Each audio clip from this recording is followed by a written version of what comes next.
Row 18, plot 20. Hey everybody, are you ready to get pumped for a throwback retro 80s feel slasher film? I just watched one.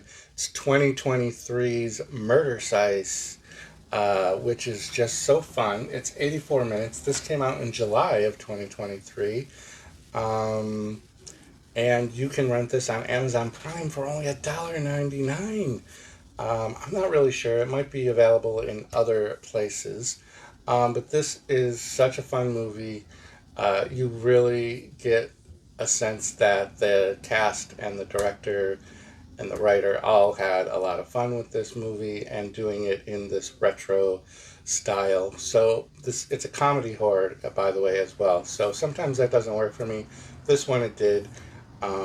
Let's get into the description. Phoebe is an obsessed fitness nerd who gets her big break on a sleazy workout video.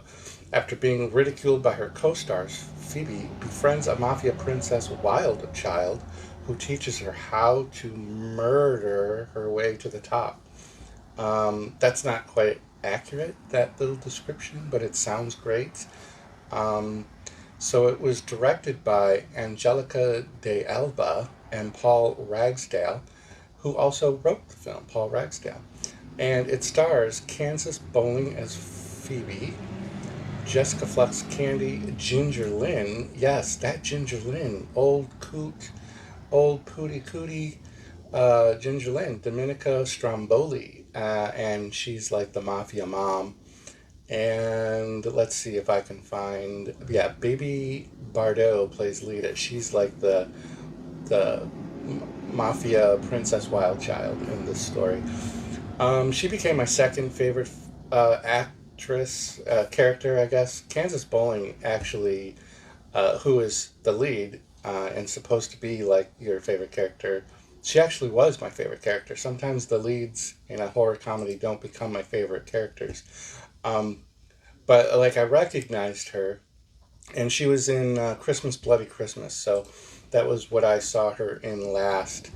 And this, so they're making a workout video, which were popular in the 80s, well, not quite jazzercise, but it was really just like softcore porn, girls in very fluorescent colored leotards, unitards, whatever they're called, workout gear, and doing lots of squats and thrusting and pushing and slow movements all in unison while the camera pans over their parts and cleavage and things. So they were making one of those to sell, and they had like 3 days to get it done because of the mafia money that was used in this. So the movie starts right off. In the first minute and 30 seconds, we get a shower scene with full frontal nudity, big old tatas, and we get a killing in the first minute and 30 seconds. And the killing is kind of like a slasher film, kind of creepy home invasion, but it's a classic, shower scene. And I think I hear something, but I don't want to give too much away because that's like in the first minute and 30 seconds. So even if you just watch this movie for the first 2 minutes, you're already going to see naked bodies and kill. It's always a great way to start a film. They're very self-aware of themselves in this movie. There's a lot of tongue-in-cheek and a lot of self-awareness about the TNA aspect, exploiting that for, um, you know, sales of films. So it just was really funny. And, it's set in the 80s, so for the most part, you do get an 80 feel for it based on just like the way that the actresses and actors all kind of carried themselves in their wardrobes. Um, and also, like, one of the cameramen has this camera that's like this, it's massive. And in the early 90s, I did a cable access TV show where we had access to all of this TV studios equipment, and I remember those big cameras, and they were heavy, so it was funny to see that.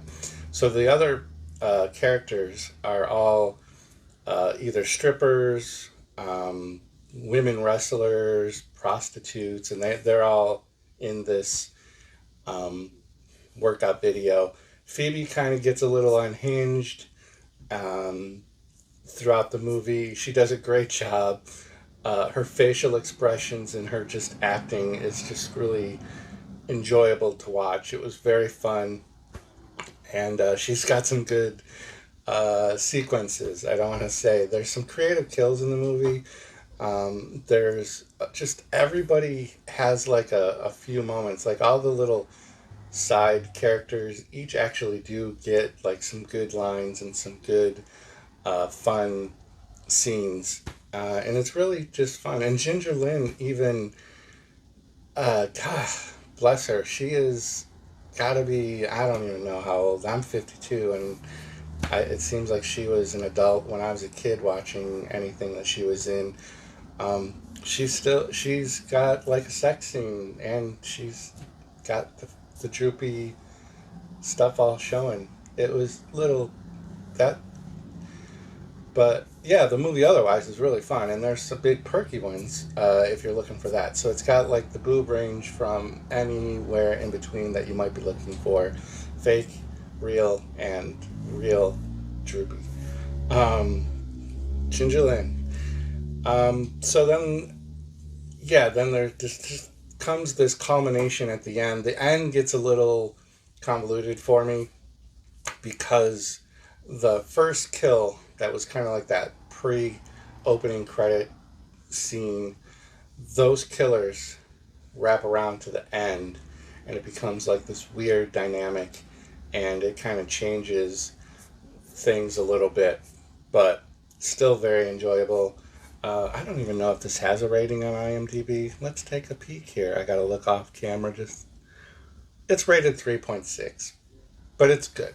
It's better than 3.6, and that's only 204 reviewers. So, if you're into 80s slashers, you want to have a good time, this is a fun one to check out. It's only $1.99 on Amazon Prime, so watch it for that. And let me know in the comments down below if you're a fan of these types of movies, if you've seen this movie, or if you plan to see this movie now that you've been made aware of it. And keep checking back to the channel for other great videos and unboxings and movie reviews and whatever else I can think of. Have a great day.